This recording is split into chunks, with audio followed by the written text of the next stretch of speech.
ವಯಾಲಿಕಾವಲ್ನ ಮಹಿಳೆ ಮಹಾಲಕ್ಷ್ಮಿ ಮರ್ಡರ್ ಕೇಸ್ಗೆ ಸಂಬಂಧಪಟ್ಟಂತೆ ಪೊಲೀಸರು ತನಿಖೆಯನ್ನು ಚುರುಕುಗೊಳಿಸಿದ್ದಾರೆ. ಹಂತಕನ ಕುರಿತು ಹಲವು ಸುಳಿವುಗಳು ಕೂಡ ಸಿಕ್ಕಿದೆ.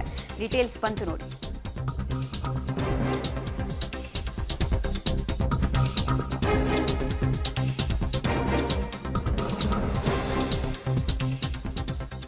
ವಾರದ ರಜೆ ದಿನ ಮಹಾಲಕ್ಷ್ಮಿಗೆ ಮುಕ್ತಿ ಕೊಟ್ನ ಹಂತಕ, ಈ ಪ್ರಶ್ನೆ ಇದೆ. ಕೊಲೆಯಾದ ಮಹಾಲಕ್ಷ್ಮಿ ಹಾಗೂ ಹಂತಕನ ಡ್ಯೂಟಿ ಟೈಮ್ ಲೈನ್ ಅಂತದೊಂದು ಅನುಮಾನಕ್ಕೆ ಕಾರಣ ಆಗ್ತಾ ಇದೆ.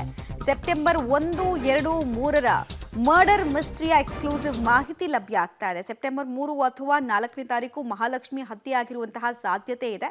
ಸೆಪ್ಟೆಂಬರ್ 1ನೇ ತಾರೀಕು ಸಂಡೇ ಕೆಲಸಕ್ಕೆ ಹೋಗಿದ್ದಂತಹ ಮಹಾಲಕ್ಷ್ಮಿ ಬಟ್ಟೆ ಅಂಗಡಿಯ ಹಾಜರಾತಿಯಲ್ಲಿ ದಾಖಲೆ ಅಂದರೆ ರಿಜಿಸ್ಟರ್ ಆಗಿರೋದು, ಪ್ರೆಸೆನ್ಸ್ ಅಟೆಂಡೆನ್ಸ್ ಇರುತ್ತಲ್ವಾ, ಅದು ಗೊತ್ತಾಗ್ತಾ ಇದೆ. ಸೊ ಸಂಡೇ ಆಕೆ ಹೋಗಿದ್ಲು ಅನ್ನೋದು ಗೊತ್ತಾಗ್ತಾ ಇದೆ.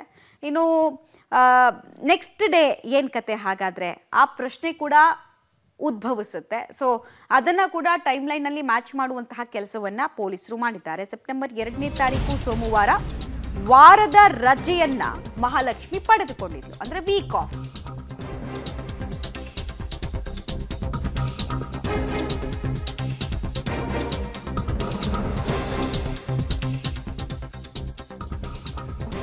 ನೋಡಿ, ಮಲ್ಲೇಶ್ವರಂನಲ್ಲಿರುವಂತಹ ಫ್ಯಾಷನ್ ಫ್ಯಾಕ್ಟರಿಯ ಹಾಜರಾತಿಯಲ್ಲಿ ನಮೂದಾಗ್ತಾ ಇತ್ತು ಆಕೆ ಲಾಗಿನ್ ಲಾಗೌಟು ಮತ್ತು ಯಾವತ್ತು ಪ್ರೆಸೆಂಟ್ ಇದ್ಲು ಅಂತ. ಸೆಪ್ಟೆಂಬರ್ 2ನೇ ತಾರೀಕು ಸೋಮವಾರ ವಾರದ ರಜೆಯನ್ನು ಈಕೆ ಪಡ್ಕೊಂಡಿದ್ಲು. ಅದೇ ಶಾಪ್ನಲ್ಲಿ ಹಂತಕ ಮುಕ್ತಿ ರಂಜನ್ ರಾಯ್ ಟೀಮ್ ಲೀಡರ್ ಆಗಿ ಕೆಲಸವನ್ನು ಮಾಡ್ತಾ ಇದ್ದ.